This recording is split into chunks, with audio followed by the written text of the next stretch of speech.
Je reçois très régulièrement des messages de remerciements d'habitants de Woluwe-Saint-Lambert pour dire leur satisfaction quant à l'efficacité des services de police de la zone de police Montgomery, la rapidité des interventions, le suivi, la disponibilité. Et j'ai pour preuve encore 2 faits récemment de l'efficacité de la zone de police Montgomery. Le 18 mai dernier, c'était un dimanche, et peut-être que certains d'entre vous ont assisté à cette scène, il y a eu une course-poursuite dans l'avenue Georges-Henri.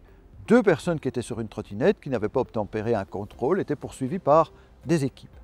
En peu de temps, il y a eu 11 équipes de la zone de police Montgomery mobilisées pour cerner le quartier où les fouillards tentaient de s'échapper. Et ont été appréhendés, arrêtés.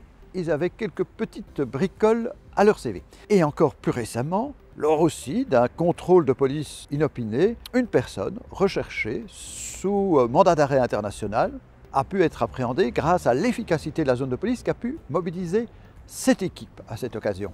Ceci pour vous dire que si la zone de police Montgomery a une telle efficacité dans son travail, c'est parce que le collège de police et moi-même avons la volonté politique de donner à cette zone des capacités, notamment personnelles, tout à fait à la mesure des missions que la zone doit assumer. Je dois vous dire qu'avec la fusion des zones de police, je crains que nous n'ayons plus cette même capacité. C'est une opération de maquillage, parce que la police fédérale, et notamment la police judiciaire fédérale sur Bruxelles, est en sous-effectif, et que parce que aussi d'autres zones de police n'ont pas les mêmes capacités que la nôtre, parce qu'il n'y a pas la même volonté politique. Et ce qui va être fait, ce sera un transfert des effectifs de notre zone de police vers d'autres communes et d'autres quartiers.